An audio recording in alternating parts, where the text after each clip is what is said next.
Mark. I'm a new indie game developer working on a game called Button Pop, and it's been a while since I've made a devlog. So where have I been and how's Button Pop gone?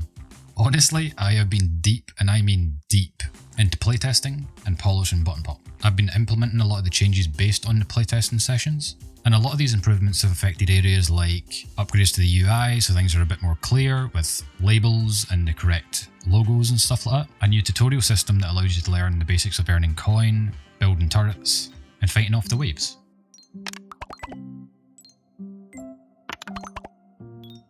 Plus, there's been a massive balance pass over the difficulty of the game, allowing for easy, normal and hard to have their own sort of purpose in the game.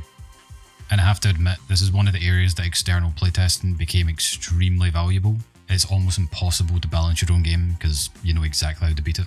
Yeah. And on top of this, I've added a few new features so the player has more options in combat. Starting with an in-game guide called Buttonpedia. Now this guide will contain all the relevant information on the likes of your turrets, such as bolters and flamers, conveying information like health and damage. This also follows over to the utilities like your coin factories and energy generators. All of these will also update to the relevant upgrade tier. Plus a full breakdown of all the enemies and their traits, and maybe even a couple of tips in there on how to handle them and take them on. And also a full breakdown of all the buildable defences like molotovs, mines and walls. Now, speaking of new features, I've really expanded the module system, which is kind of like the upgrade system in the game, with a few more advanced modules like springboards and molotovs that expand your defense capabilities, and special abilities like anti-gravity and bouncing bullets that can really break up the waves coming to get you.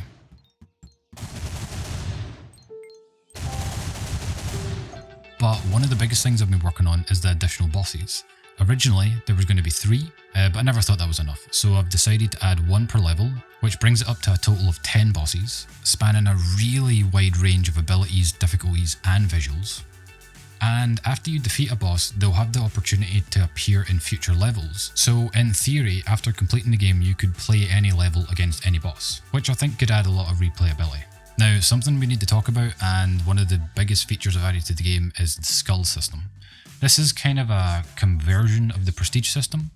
Originally it would be that if you complete the level you can then prestige or move on, and I never really liked it that much, it just felt very static. So what I've done now is in each level there is a collectible little toy plush skull thing, all of which will spawn for different reasons and at different times, and it's your job to find them around the levels. These skulls will be visible on the level select window, and they'll apply a modifier to the level that you've selected, whether that's positive or negative. The cool thing about this system is that it allows you to create your own sort of prestige and pick skulls that you like best. Plus, you know, there's some funny skulls in there too, so yeah.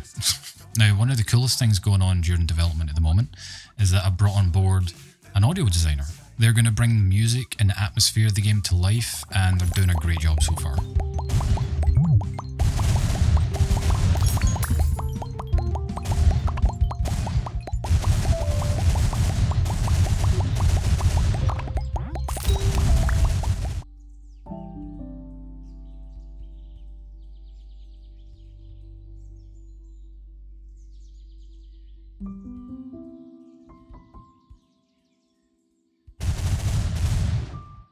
So far he has been smashing it, and he's really created a good vibe in the Button Pop world.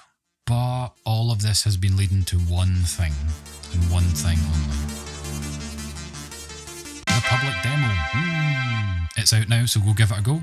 Plus, we're going to be taking part in the October Steam Next Fest, and we're going to be live streaming Button Pop on the 10th and the 13th. While playing, we're going to be doing a sort of mini Q&A or Ask Me Anything type of thing. So yeah, if you're interested in Button Pop or you just want to show your support, join us on the 10th or the 13th and have a game with us, and ask us anything, all things Button Pop and GameDev. But yeah, if you are interested in Button Pop at all, I really would appreciate it if you wishlist it on Steam.